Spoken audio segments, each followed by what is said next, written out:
দিব্যশ্রী চ্যানেলে আপনাদের সকলকে স্বাগত। অচিন্ত্যকুমার সেনগুপ্তর লেখা পরম পুরুষ শ্রী শ্রী রামকৃষ্ণ থেকে পাঠ, আজ পর্ব ৬৬। ওম স্থাপকায় চ ধর্মস্য সর্বধর্মস্বরূপিণে অবতার বরিষ্ঠায় রামকৃষ্ণায় তে নমঃ। স্বরবর্ণ হয়ে গিয়েছে। এখন লাটুকে ব্যঞ্জনবর্ণ শেখাচ্ছে রামকৃষ্ণ। সামনেই বর্ণ পরিচয় খোলা। রামকৃষ্ণ বললে, বল ক। লাটু উচ্চারণ করলে কা। ওরে কা নয় ক, বল ক। আবার লাটু বললে কা। কিছুতেই পশ্চিমী জিভ সজুত করতে পারছে না। রামকৃষ্ণ যত বলছে ক, লাটু তত বলছে কা। ঝলসে উঠল রামকৃষ্ণ।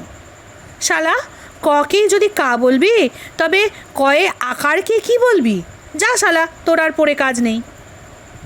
ছুটি মিলে গেল লাটুর। তাকে আর পাশের পড়া পড়তে হলো না। ঠাকুর বলেন, পাশ করা না পাশ পড়া। লেখাপড়া না শিখিস, নেশা করাটা শিখে নে। কিসের নেশা? মদ ভাঙের নেশা নয়, এ একেবারে রাজা নেশা, ব্রহ্ম নেশা। বই পড়ে কি জানবি? যতক্ষণ না হাটে পৌঁছানো যায়, দূর হতে শুধু হো হো শব্দ। হাটে পৌঁছলে আর এক রকম। তখন দেখতে পাবি, শুনতে পাবি স্পষ্ট। দেখতে পাবি দোকানিকে, শুনতে পাবি আলু নাও, পয়সা দাও। বড়বাবুর সঙ্গেই আলাপের দরকার। তার কখানা বাড়ি, কটা বাগান, কত কোম্পানির কাগজ, এ আগে থেকে জানতে এত ব্যস্ত কেন? কেন এদোর ওদোর ঘোরাঘুরি করা? চাকরদের কাছে গেলে দাঁড়াতেই দেয় না, তারা বলবে কোম্পানির কাগজের খবর। কিন্তু জোশক করে বড়বাবুর সঙ্গে একবার আলাপ কর, তার ধাক্কা খেয়েই হোক বা বেড়া ডিঙিয়েই হোক, তখন একে একে সব জানতে পাবি।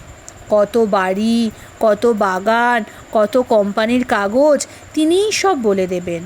বাবুর সঙ্গে আলাপ হলে চাকর দারোয়ানরা সব সেলাম করবে। এখন বড়বাবুর সঙ্গে আলাপ হয় কিসে? একজনকে জিজ্ঞেস করল। তাই তো বলি কর্ম চাই, বললে রামকৃষ্ণ। ঈশ্বর আছেন বলে বসে থাকলে চলবে? জো শো করে তার কাছে গিয়ে পৌঁছতে হবে। কি করে পৌঁছুই? নির্জনে তাকে ডাকো, প্রার্থনা করো। দেখা দাও বলে কাঁদো ব্যাকুল হয়ে। কামিনী কাঞ্চনের জন্যে তো পাগল হয়ে বেড়াতে পারো, একবার তার জন্যে একটু পাগল হও দেখি। লোকে বলুক, অমুকে ঈশ্বরের জন্য পাগল হয়েছে। একটু নির্জনে যা। নির্জন না হলে মন স্থির হবে না। নির্জনে বসে একটু ধ্যান কর। বাড়ির থেকে আধপু অন্তরে ধ্যানের জায়গা কর। নির্জনে গোপনে তার নাম করতে করতে তার কৃপা হয়। তারপরেই দর্শন। দর্শন? চমকে উঠল কেউ কেউ। হ্যাঁ, দর্শন। যেমন ধরো, জলের ভিতর ডোবানো বাহাদুরি কাঠ আছে, তীরে শিকল দিয়ে বাঁধা। সেই শিকলের এক এক পাব ধরে ধরে গেলে শেষে বাহাদুরি কাঠকে স্পর্শ করা যায়। কেন? সংসার কি দোষ করল? আমরা জনক রাজার মতো নির্লিপ্তভাবে সংসার করব। মুখে বললেই জনক রাজা হওয়া যায় না। জনক রাজা হেট মুন্ড হয়ে ঊর্ধ্বপদ করে কত তপস্যা করেছিলেন। তোমাকে হেট মুন্ড বা ঊর্ধ্বপদ হতে হবে না, কিন্তু সাধন চাই, নির্জনে বাস চাই। দই নির্জনে পাততে হয়, ঠেলাঠেলি নাড়ানাড়ি করলে দই বসে না। সবার মুখভাব একটু কঠিন হয়ে উঠল। কোমলকে পাবার জন্যে সাধনা চাই কঠিন। বন্ধুর পথটি বন্ধুর হয়ে রয়েছে। এ তো ভালো বালাই হলো। রামকৃষ্ণের কথায় একটু বিদ্রূপের টান দিল। ঈশ্বরকে তুমি দেখিয়ে দাও আর উনি চুপ করে বসে থাকবেন? দুধকে দই পেতে মন্থন করলে তো মাখন হবে। তুমি মাখন তৈরি করে ওর মুখের কাছে তুলে ধরো, ভালো বালায় তুমি মাছ ধরে হাতে দাও। ওরে, রাজাকে দেখতে চাস? রাজা আছেন 7 দেউড়ির পাড়ে। প্রথম দেউড়ি পার না হতে হতেই বলে, রাজা কই? যেমন আছে একটা দেউড়ি তো পার হতে হবে, যেতে হবে তো এগিয়ে। রামদত্তকে বলে লাটুকে রেখে দিয়েছে রামকৃষ্ণ। এমন শুদ্ধ সত্য ছেলে আর 2টি হতে নেই। গাড়ু ছুঁতে পারেন না রামকৃষ্ণ। শৌচে যখন যায় গাড়ু নিয়ে দাঁড়িয়ে থাকে লাটু। জপে বসেছে লাটু, হঠাৎ জপ ছুটে গেল। কে যেন ছুটিয়ে দিলে। ওরে, তুই যার ধ্যান করছিস সে 1 গাড়ু জলও পায় না। সামনে দাঁড়িয়ে রামকৃষ্ণ বলছে, এই রকম ধ্যানে কি ফল হবে রে? গাড়ু হাতে সঙ্গে সঙ্গে চলল লাটু। যার সেবা করবি তার কখন কি দরকার হুঁশ রাখবি, তবে তো সেবার ফল পাবি। শোন, কাজের মাঝেই তাকে ধরবি, কিন্তু সবসময় জানবি তুই যন্ত্র, তিনি যন্ত্রী, তুই চক্র, তিনি চক্রী, তুই গাড়ি, তিনি ইঞ্জিনিয়ার। পাতাটি নড়ছে, সেও জানবি ঈশ্বরের ইচ্ছে। সেই তাঁতি কি বলেছিল জানিস না? তাঁতি বললে, রামের ইচ্ছেতেই কাপড়ের দাম 1 টাকা 6 আনা। রামের ইচ্ছেতেই ডাকাতি, রামের ইচ্ছেতেই ধরা পড়ল ডাকাত, রামের ইচ্ছেতেই আমাকে ধরে নিয়ে গেল, আবার রামের ইচ্ছেতেই ছেড়ে দিলে। ওরে, ঘোলেরই মাখন, মাখনেরই ঘোল, খোলেরই মাছ, মাঝেরই খোল। একদিন লাটুকে জিজ্ঞেস করল রামকৃষ্ণ, ওরে লেটো, বলতে পারিস ভগবান ঘুমোয় কি না? প্রশ্ন শুনে লাটুর তো চক্ষু স্থির। বললে, হামনে জানে না। ওরে, জীব জগতে সকলেরই ঘুমের অধীন, কিন্তু ভগবানের ঘুমোবার জো নেই। তিনি ঘুমুলে সব অন্ধকার। সারা রাত সারা দিন জেগে তিনি জীবজন্তুর সেবা করছেন। তিনি জেগে আছেন বলেই জীবজন্তু নির্ভয়ে ঘুমোতে পারছে। শুধু কি তাই, ঘুমে বা জাগরণে কে কখন কেঁদে ওঠে তিনি না জেগে থাকলে তা শুনবে কে? আমরা অন্ধকারে ঘুমোই, আর তিনি সারা রাত আলো জ্বালিয়ে বসে থাকেন শিয়রে। অধর সেন দক্ষিণেশ্বরে এসে প্রায়ই ঘুমিয়ে পড়ে। একদিন ঠাকুরকে এসে শুধোলে, তোমার কি কি সিদ্ধাই হয়েছে বলো তো? যারা ডিপটি হয়ে সবাইকে ভয় দেখিয়ে থাকে। ঠাকুর বললেন হাসতে হাসতে, মায়ের ইচ্ছে সে সব ডিপটিকে ঘুম পাড়িয়ে রাখি। তারই জন্যে কি অধর দক্ষিণেশ্বরে এসে ঘুমোয়? এ কেমন হীন বুদ্ধি! ভাগ্য বলে দক্ষিণেশ্বরে এসেছিস, বিল্ডিং না দেখে বরং গঙ্গা দেখ, মাকে দেখ, ঠাকুরকে দেখ। তা নয়, গা ঢেলে লম্বা ঘুম। সবাই নিন্দে করতে লাগলো অধরের। নিতান্তই পাশবদ্ধ জীব, ত্রিনাথের এলাকায় এসেও ত্রাণ নেই। কিন্তু ক্লান্তিহরণের কণ্ঠে অপূর্ব করুণা। স্নেহ শান্ত স্বরে বললেন ঠাকুর, তোরা কি বুঝবি রে, এ মায়ের ক্ষেত্র, শান্তি ক্ষেত্র। ওরা এখানে এসে বিষয় কথা না বলে ঘুমোচ্ছে, সে অনেক ভালো, তবু একটু শান্তি পাচ্ছে। কৃষ্ণধর নামে এক রসিক ব্রাহ্মণ আসে দক্ষিণেশ্বরে।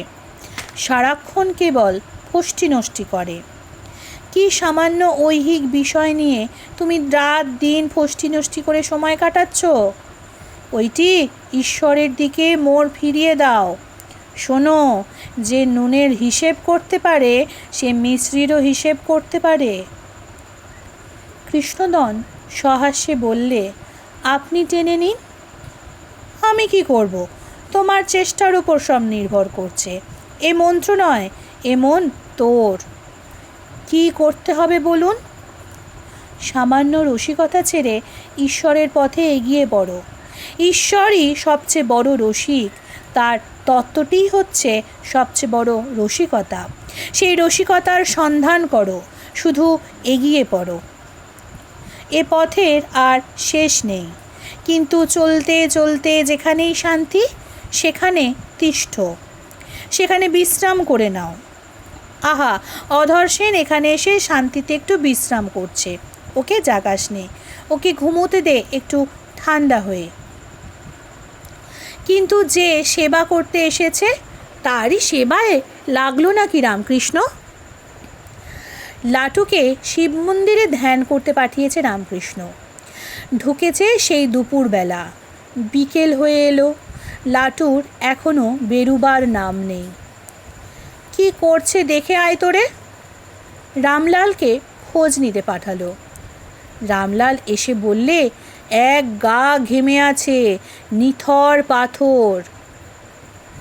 একখানা পাখা নিয়ে আয়। পাখা নিয়ে চলল রামকৃষ্ণ। আর শোন, এক গ্লাস জল চাই, ঠান্ডা।